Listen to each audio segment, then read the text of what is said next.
Okay, let's get this started.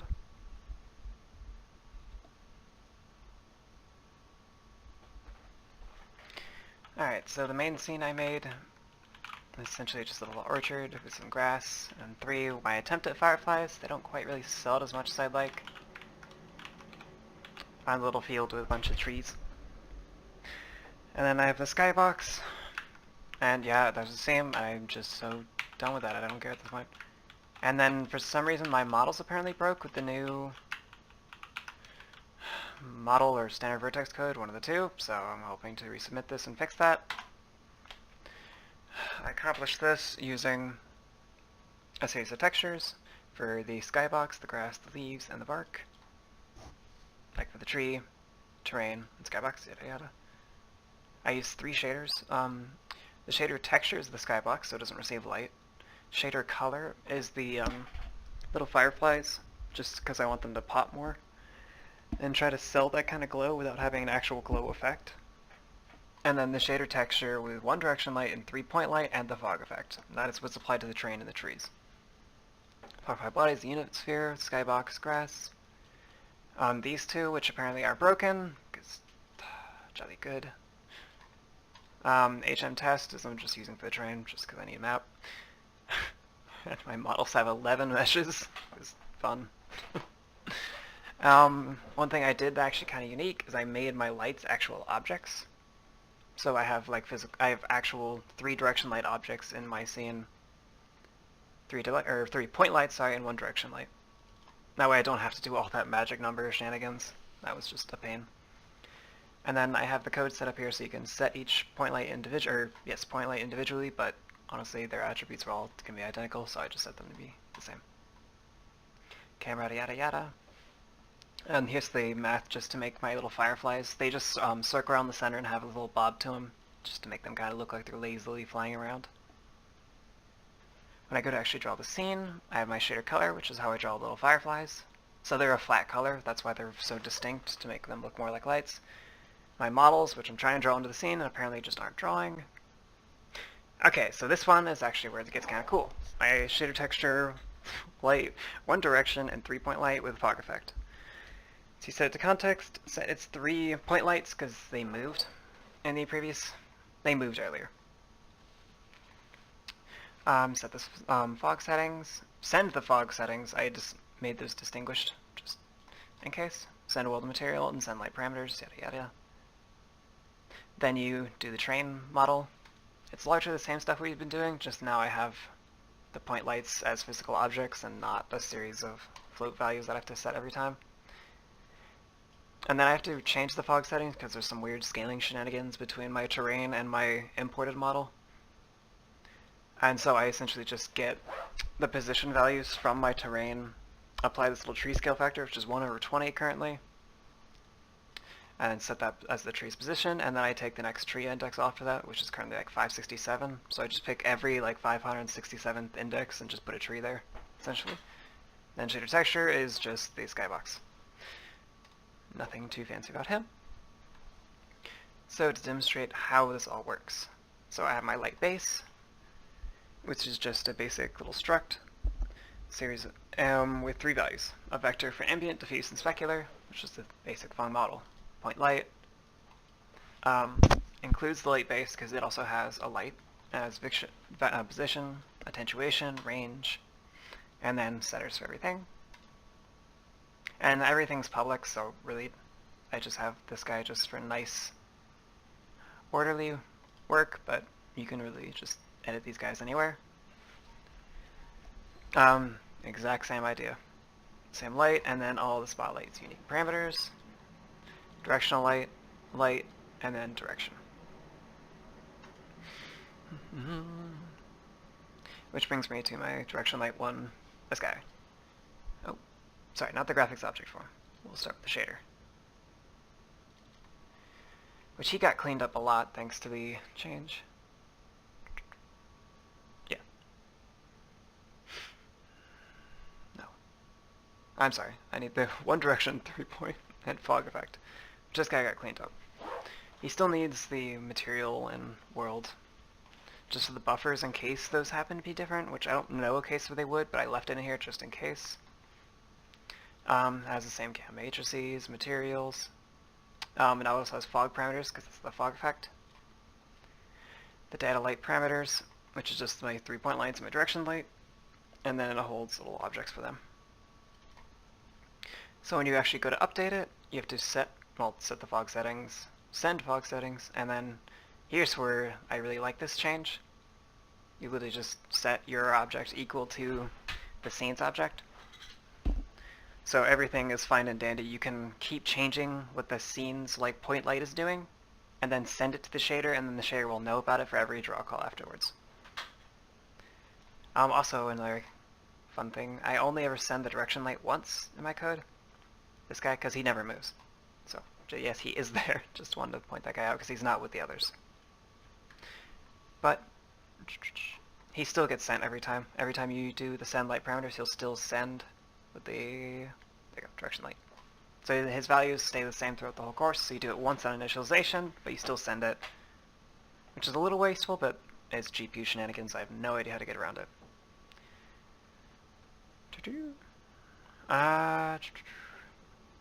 Largely the same, just now with a fog buffer, which is almost just copy and paste the other stuff.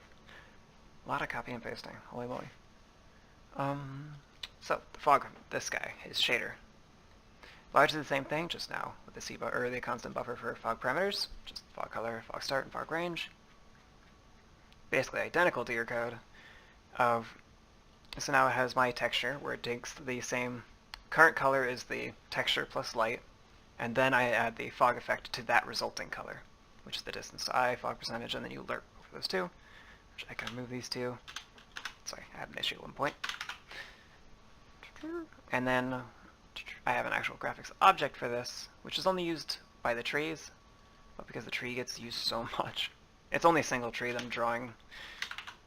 I don't know, whatever is the number of vertices divided by 567 is.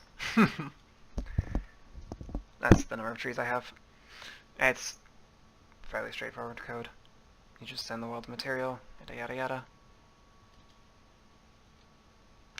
I'll be honest, I'm not exactly sure what all you want us to talk about, considering a lot of the stuff we've already done before. Like almost all this we've done before. I guess we'll go into train model. I'll go through all the models, how I talk about them. So for train model, I first set up a lot of the values that I need. I start in the top left corner of my mesh, walk from left to right, go down one row, left to right, down one row. I find this a lot easier to set the UVs with. So row is the very top left, or the top, or, well, yeah, you get the idea. I'm just going top, left to right, down, top to bottom. I have the UVs, which I'm allowing to intentionally cross the barriers. That way the, oh my goodness, I'm forgetting the term. Oh, the filtering mode will change how you do that. And then I go through and set the triangles. So yeah, it's already 2n here. And then I use the textbook's way to do this, which is easier, but man, it looks inefficient. You essentially just go through each triangle, or for each vertex you just add all of its neighboring triangles, or get the face normal of every triangle that touches the vert, and then you go through and normalize it to get the vertex normal. So I'm running over this like once for every vertex and then twice for every triangle. Yeah, like twice for every triangle-ish. Yeah, not great. Skybox, just a cube. It's just a lot of values.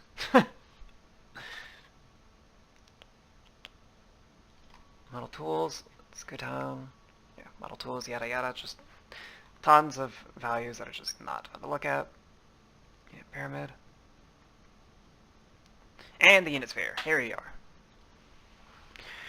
So this one, it's a lot more vainly but. Okay, so a very important thing that I did to set this whole thing up is I have a Y rotation and X rotation.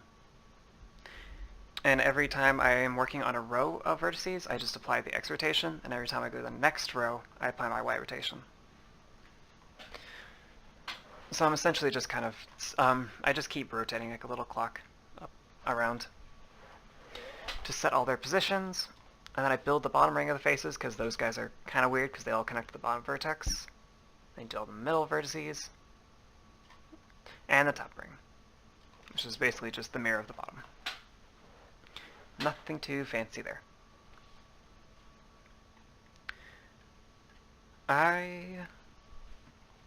Straight up honest, I'm not entirely sure what all you want me to talk about.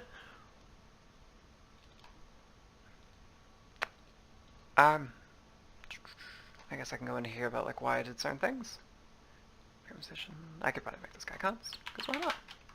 He probably should be. All largely the same.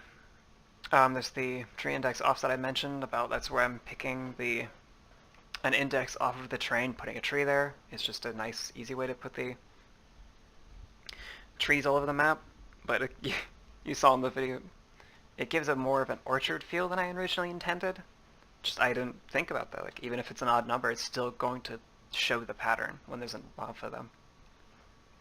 So I want it to be a forest, but I'm going to call it an orchard because that's what it ended up as being.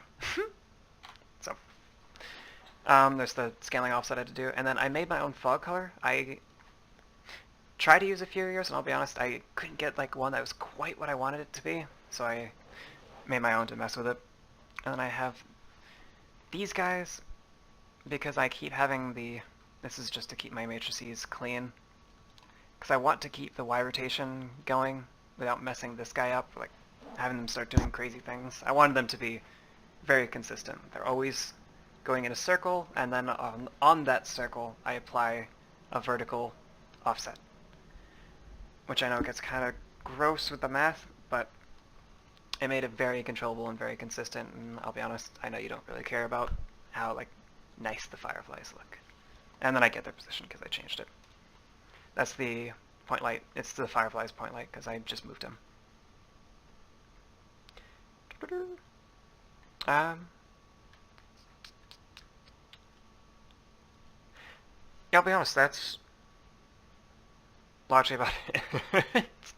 I can't think of anything else to really like talk about that we haven't talked about in previous classes. I guess we do shader color. Shader color is like super easy. You just pass a color in a world using color selected 3D.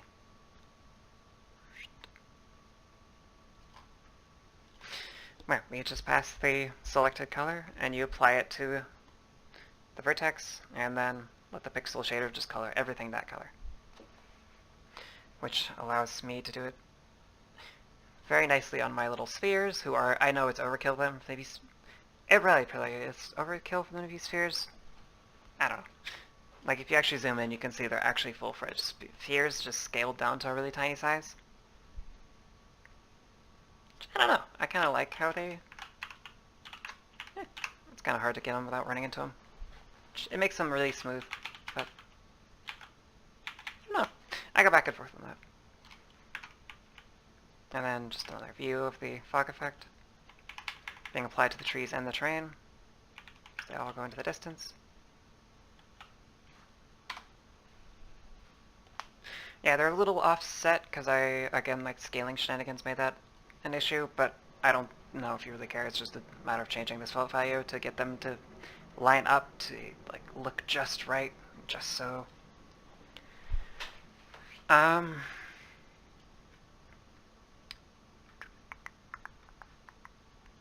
Yeah, I'll be honest, I think I'm done.